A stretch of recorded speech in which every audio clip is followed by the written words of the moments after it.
Hey everyone, welcome back to my channel. आज हम जिस मूवी को एक्सप्लेन करेंगे उसका नाम है पाइथन आइसलैंड। तो मूवी के स्टार्ट में हम देखते हैं एक जंगली कबीले को जिन्होंने एक छोटे बच्चे लिंचो को पत्थर पे लिटाया होता है। ये कबीले वाले लिंचो की बलि देना चाहते हैं अपने देवता को। एक बड़ा काला पाइथन लिंचो के पास आके उसे जैसे ही खाने लगता है, लिंचो की आंख खुलती है और हम देखते हैं कि ये सब सिर्फ लिंचो का सपना था। लिंचू अपने अंकल के साथ दरिया में मछली पकड़ने आया था। लिंचू अपने अंकल के कंधे पे हाथ रख के कहता है कि अंकल, वो जो सामने कोहरे में छुपी जगह दिख रही है वो क्या है। उसके अंकल लिंचू को बताते हैं कि बेटा, ये पाइथन आइसलैंड है। यहाँ पे एक बहुत बड़ा पाइथन इस जगह की हिफाजत करता है और यहाँ पे बहुत सारे लोगों के स्केलेटन्स भी पाए गए हैं। ये सब बताते हुए अंकल दरिया में जाल डालते हैं जिसमें एक बहुत बड़ा पाइथन फंस जाता है और लिंचू के अंकल को नीचे दरिया में गिरा देता है। लेकिन लिंचू के अंकल पाइथन को नहीं देख पाते और ऊपर आके नाव पे लिंचू से कहते हैं, मेरा पाँव फंस गया था मछली पकड़ने वाले जाल में, इसलिए मैं दरिया में नीचे गिर गया था। ऐसे में पानी की लहरें इनको बहाते बहाते पाइथन आइसलैंड के पास पहुंचा देती है। लिंचू के अंकल जैसे ये देखते हैं तो वो जल्दी से अपनी नाव पलटाने लगते हैं। ऐसे में लिंचू पाइथन आइसलैंड भाग जाता है और लिंचू के अंकल लिंचू को वहां छोड़ के सीधे अपने गांव चले जाते हैं, लिंचू के फादर के पास। वहां जाके वो लिंचू के फादर को कहते हैं कि लिंचू पाइथन आइसलैंड चला गया है। ये सुन के कि लिंचू पाइथन आइसलैंड में फंस गया है, लिंचू के फादर उसके अंकल का गिरेबान पकड़ के कहता है कि तुमने उसे जाने कैसे दिया वहां। यहाँ हम देखते हैं कि लिंचू जंगल में घूम रहा होता है कि अचानक उसका पाँव एक पौधे पे फिसलता है और वो गिर जाता है।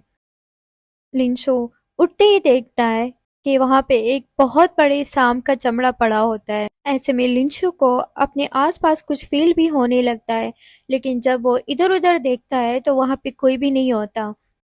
लिंचू वहां पे खड़ा ही होता है कि एक पौधे की टहनियाँ लिंचू को लपेट के खींचने लगती है और उसे पूरी तरह जकड़ के कैद कर लेती है, जहां से लिंचू बहुत जोर से चिल्लाने लगता है मदद के लिए। और उसको वहां पे दिखाई देता है कि यहाँ पे बहुत सारे लोगों के स्केलेटन्स भी पड़े हुए होते हैं।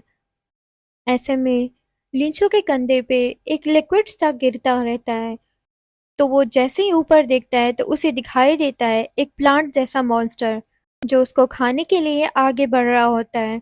दूसरी तरफ लिंचू के पेरेंट्स उसे ढूंढने के लिए पाइथन आइसलैंड जाने की तैयारी कर रहे होते हैं।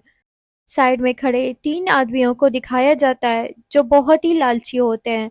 उनका लीडर कहता है कि हम लिंचू को ढूंढने का नाटक करेंगे वहां जाने के लिए, बस क्योंकि उस जंगल में बहुत सारे यूनिक किस्म के पौधे पाए जाते हैं और उनकी कीमत करोड़ों में है।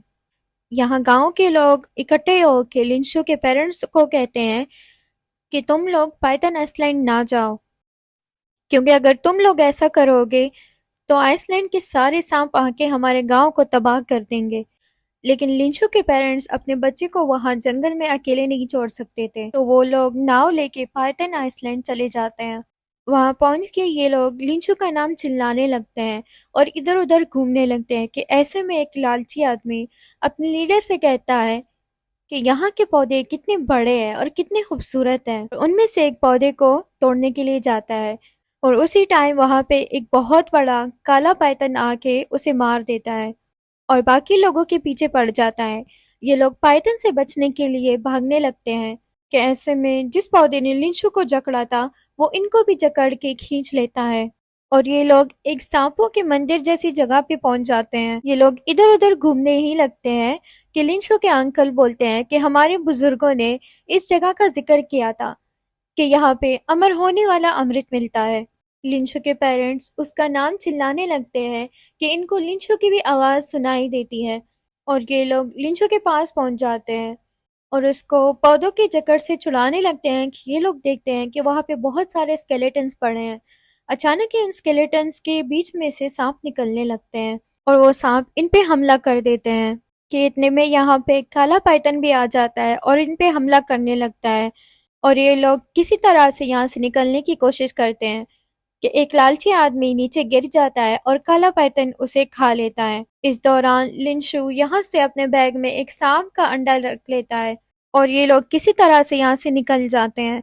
बाहर निकलते ही लिंशु के पापा और वो लालची लीडर जो बचा हुआ था, तो इनके बीच में झगड़ा स्टार्ट हो जाता है। वो लिंशु के पापा को कहता है कि तुम लोगों की वजह से मैं अपने 2 साथियों को खो चुका हूँ और अगर तुम अपनी ज़मीन मेरे नाम करोगे तो मैं किसी को नहीं बताऊंगा कि मेरे 2 साथी कैसे मरे हैं। लिंशु के पापा उसे कहते हैं कि हमारी ज़मीन तुम्हें कभी नहीं मिलेगी, लेकिन वो कुछ देर के लिए खामोश हो जाता है। ऐसे में लिंशु की माँ लिंशु के पापा को कहती है कि हमारी ज़मीन इसको कभी नहीं देना, और ये कहते-कहते लिंशु की माँ बेहोश हो जाती है। ऐसे में हम देखते हैं कि लालची आदमी को भी कुछ होने लगता है और कुछ देर में वो भी बेहोश हो जाता है। लिंशु और उसके पापा देखते हैं कि लालची आदमी और लिंशु की माँ को सांपों ने काट लिया होता है। ये लोग यहाँ से सीधे अपने गांव चले जाते हैं। यहाँ पे डॉक्टर इनका इलाज करता है पर लिंशु की माँ बच नहीं पाती। मरते मरते वो लिंशु से कहती है कि हमेशा एक अच्छा आदमी बन के रहना और कभी किसी का बुरा मत चाहना, और अपना एक तावीज़ उसे दे देती है। ऐसा कहते ही वो दम तोड़ देती है। ऐसे में एक गांव वाला आता है और कहता है कि गांव पे सांपों ने हमला कर दिया है। तो सारे गांव वाले लाठियां लेके बाहर चले जाते हैं सांपों से लड़ने के लिए, और लिंशु अपनी माँ के पास बैठ के बहुत ज्यादा रोता है। अब सुबह का टाइम दिखाया जाता है और हम देखते हैं कि लिंशु जो अंडा अपने बैग में लाया था उसमें से एक छोटा सा गोल्डन कलर का पाइथन निकलता है और लिंशु उसे अपना दोस्त बना देता है। रात के टाइम लिंशु अपने नए दोस्त के साथ बातें कर ही रहा होता है कि उसके पापा उसे अंदर बुलाते हैं सोने के लिए। लिंशु जैसे ही अंदर आता है तो लिंशु के पापा जैसे उसके पास पाइथन देखते हैं तो कहते हैं, ये पाइथन मुझे दे दो और तुम्हें पाइथन नहीं पालनी चाहिए। वो उसको मारना चाहते थे तो इस वजह से, लेकिन लिंशु वो पाइथन नहीं देना चाहता था अपने पापा को, इस वजह से वो घर से बाहर भाग जाता है। ऐसे में गांव वाले सुन लेते हैं लिंशु के पापा का चिल्लाना और वो सब भी आ जाते हैं और कहते हैं कि क्या लिंशु के पास कोई पाइथन है। तो लिंशु के पापा बोलते हैं कि हाँ उसके पास है, और ये सारे मिलके लिंशु को ढूंढने लगते हैं। यहाँ लिंशु दरिया के किनारे बैठ के अपने दोस्त पाइथन को उसे छोड़ के जाने का कहता है, लेकिन वो पाइथन उसी जगह बैठा होता है और बहुत बार कहने के बाद यहाँ से चला जाता है दरिया में। इस टाइम गांव वाले भी आ जाते हैं और लिंशु को लेके चले जाते हैं। ये लोग गांव वापस जा ही रहे होते हैं कि बीच में एक गांव वाला आदमी गिर के तड़पने लगता है और बाकी गांव वाले कहते हैं कि इसको भी सांप ने काट लिया होगा। यहाँ से 10 साल बाद का सीन दिखाया जाता है। अब हम देखते हैं बड़े लिंशु को जो एक बायोकेमिकल लैब में काम कर रहा होता है और उसको उसके अंकल की कॉल आती है। यहाँ हमें पता चलता है कि लिंशु और उसके पापा के बीच में काफी दूरियां आ गई है और वो अब एक दूसरे से बात नहीं करते। लिंशु के अंकल उसे बताते हैं कि गांव में एक प्लेग की तरह कुछ फैल गया है, कुछ बीमारी टाइप। जो लोग सांप को खाते हैं या पकड़ते हैं तो उनमें ये प्लेग फैल रहा है। ये बातें करने के बाद लिंशु फोन काट लेता है और अपने जाके मीटिंग में बैठ जाता है। इनकी कंपनी ने एक ऐसे पौधे की खोज की होती है जो इंसान को अमर बना देती है, लेकिन दिक्कत ये होती है कि वो पौधा सिर्फ और सिर्फ पाइथन आइसलैंड पे पाया जाता है। तो लिंशु के बॉस उसको ये काम दे देते हैं और साथ में वो अपनी बेटी को असिस्टेंट बना के उसके साथ भेज देते हैं। लिंशु जब अपने गांव आता है तो वो गांव की हालत देख के बहुत ज्यादा सैड होता है, क्योंकि हर जगह प्लेग फैली हुई होती है, लोग बहुत तकलीफ में होते हैं। गांव में जो पहला सरदार था उसकी डेथ हो चुकी होती है और अब वो एक लालची लीडर जो बचा हुआ था वो गांव का सरदार होता है। लिंशु को पाइथन आइसलैंड जाने के लिए मना कर देता है। लिंशु की बॉस उस लालची आदमी को कहती है कि उस आइसलैंड में एक ऐसा पौधा है जो इंसान को अमर कर देता है, और ये सुन के लालची आदमी लालच में आके इनके साथ चला जाने का कहता है। और लालची आदमी अपने बहुत सारे साथियों के साथ बंदूक लिए इनके साथ रवाना होने लगते हैं। कैसे में लिंशु पूछता है कि ये सारे लोग और ये बंदूकें किस काम के लिए हैं, वहाँ इन चीजों की जरूरत नहीं है। तो लिंशु की बॉस कहती है कि ये हमारी हिफाजत के लिए है। ये लोग जैसे ही आइसलैंड पहुंचते हैं तो लालची आदमी का एक साथी एक फूल को देख के तोड़ने के लिए जाता है। वो फ्लावर मॉन्स्टर में चेंज होके उस पे हमला कर देता है। ऐसे में और भी बहुत सारे मॉन्स्टर पौधे इन सब पे हमला कर देते हैं। उन पौधों से बचने के लिए लिंशु इन सब को एक केव के तरफ जाने को कहता है।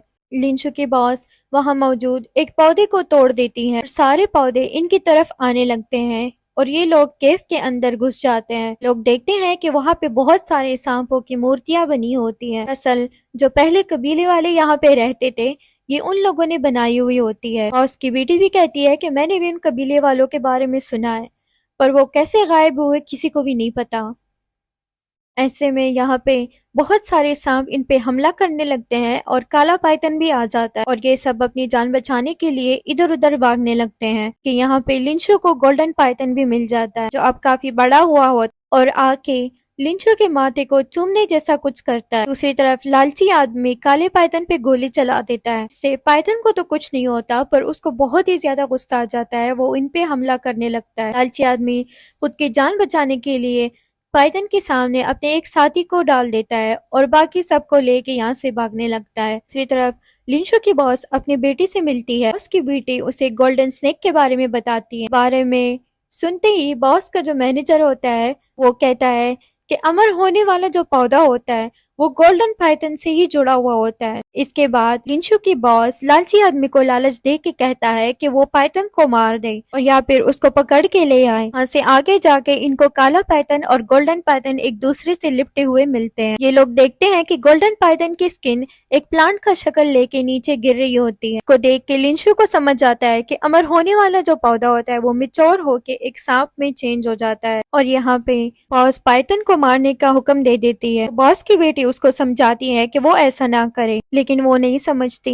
यहाँ कुछ लोग काले पाइथन को मारने के लिए आगे बढ़ते हैं लेकिन वो इन पे ही अटैक कर देता है। तभी इनमें एक आदमी गोल्डन पाइथन को मारने के लिए जाता है तो लिंशु आके उसको ऐसा करने से रोक देता है और तभी काला पाइथन आके लिंशु को काट देता है। इससे लिंशु की हालत बिगड़ने लगती है।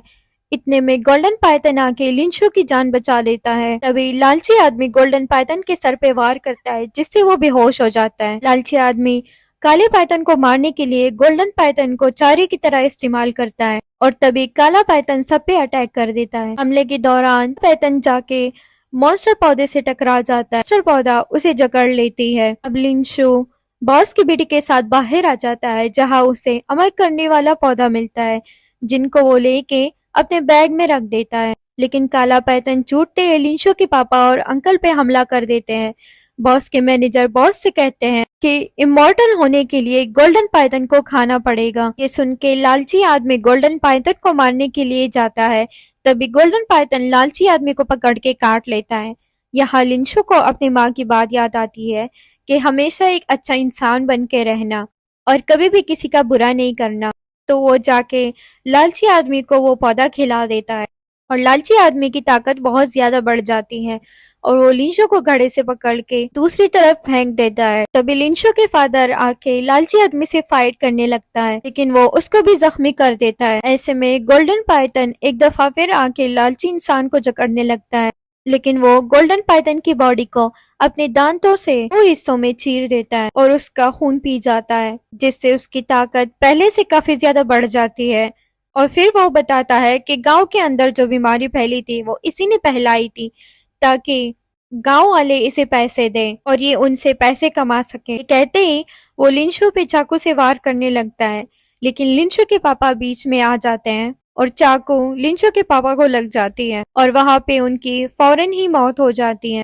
तभी लालची आदमी के पूरे जिस्म में जलन होने लगती है जिससे लिंशु को और बाकी लोगों को समझ आता है कि उस कबीले के लोग कैसे खत्म हुए थे। इनको पता चलता है कि उन्होंने भी अमर होने वाला पौधा और पाइथन का ब्लड एक साथ पी लिया था जिसकी वजह से वो सब मारे गए। अब लालची आदमी पागल हो जाता है और वो सबको मारने के लिए दौड़ने लगता है। से वो लिंशु को मारने के लिए आगे बढ़ता है। हम देखते हैं कि बॉस अपनी बेटी को यहाँ से लेके के जाने लगती है लेकिन वो वापस आ जाती है लिंशु की मदद करने के लिए। लालची आदमी लिंशु को शूट कर देता है लेकिन उसको कुछ भी नहीं होता क्योंकि बुलेट सीधे जाके उसकी माँ की दी हुई तावीज पे लगती है जो उसने मरते टाइम लिंशु को दिया था। वो लिंशु के जेब में पड़ा हुआ था। उधर काला पाइथन उसी वक्त आके लालची आदमी को जिंदा निगल जाता है और यहाँ अब सारा आइसलैंड पूरी तरह खत्म होने लगता है। गोल्डन पाइथन लिंशो और बाकी लोगों को बचाने के लिए उनको रास्ता दिखाता है। नाव के पास आते ही लिंशो गोल्डन पाइथन को बचाने के लिए उसे अमर होने वाला पौधा खिला देता है। हालांकि उसकी बॉस उसे ऐसा करने से मना कर देती है। वो कहती है कि इस पौधे के बदले वो उसको बेशुमार दौलत देगी, लेकिन फिर भी वो अपने बॉस की ना सुन के गोल्डन पाइथन को पौधा खिला देता है और सभी के साथ आइसलैंड से निकल जाता है। उस प्लांट को खा के गोल्डन पाइथन ठीक हो जाता है, लेकिन लिंशु से दूर हो जाने की वजह से उसको काफी दुख होता है। उसके बाद लिंशु और बॉस की बेटी सब गांव वालों का इलाज करने लगते हैं और यहीं पे रहने का फैसला कर लेते हैं, जिसके साथ ये कहानी यहाँ पे एंड हो जाती है। वीडियो पसंद आई हो तो इसे लाइक करें, अपने दोस्तों के साथ शेयर करें और ऐसे ही और वीडियो के लिए मेरा चैनल सब्सक्राइब करें। Thank you. Bye bye.